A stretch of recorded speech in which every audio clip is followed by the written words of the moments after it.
सुबह सुबह ये खबर आई अचानक कि गवर्नर सिंध को तब्दील कर दिया गया है, कामरान टिसोरी साहब को हटा के एमक्यूएम के वो अब निहाल हाशमी साहब को लगा दिया गया है। आपको याद होगा ये सारी की सारी जो गवर्नरशिप थी वो एमक्यूएम को मिली थी इलेक्शंस में एक एडजस्टमेंट के तौर पे।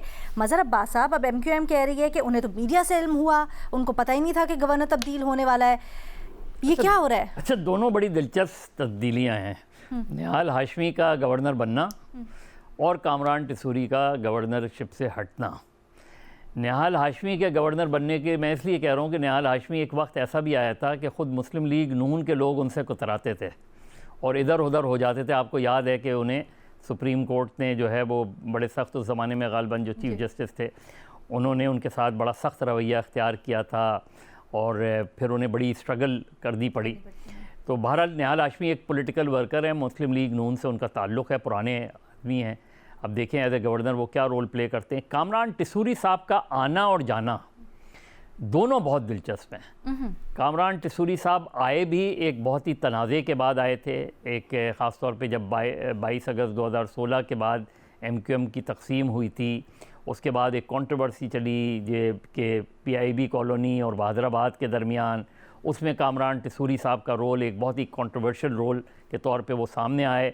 और फिर हमने देखा कि यकायक पीएसपी और एमक्यूएम भी एक हो गई और सब ने इत्तेफाक कर लिया कामरान टिसोरी पे। अब ये इत्तेफाक किसने कराया है छोड़ दें, क्योंकि वो बात जाएगी नहीं। तो ये बहरहाल वो इत्तेफाक हुआ और वो सब ने उनकी तारीफ़ करनी शुरू कर दी। कामरान टिसोरी साहब से अच्छा कोई गवर्नर ही नहीं है, उनके से अच्छा कोई लीडर ही नहीं है उसमें।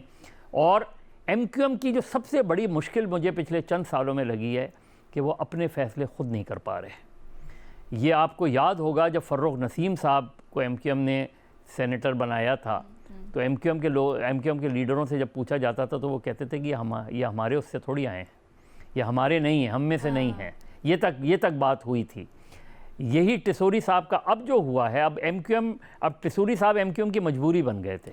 अच्छा, क्योंकि अब टिसोरी के अलावा उनके पास कोई चॉइस ही नहीं थी, लिहाजा उन्होंने फुल फ्लैश टिसोरी को सपोर्ट किया। टिसोरी साहब को हटाया गया, जो हटाया गया वो पीपल्स पार्टी के दबाव पे हटाया गया है। और वो दबाव इसलिए आया कि कोई दो हफ्ते से ज़्यादा होगा या 2 हफ्ते पहले एक प्रोग्राम हुआ था गवर्नर हाउस में जिसमें कुछ ऐसी बातें की जिसका सख्त रद्द अमल पीपल्स पार्टी ने, सिंध हुकूमत ने, सिंध असम्बली के अंदर और जो कौम परस्त जमातें और सोशल मीडिया पे आया। अलग सूबा बनाने वाली बात, अलग सूबा या एडमिनिस्ट्रेटिव यूनिट या विफाक के हवाले कर देने वाली बातें, तो उन्होंने कहा गवर्नर हाउस इस मकासद के लिए नहीं होते।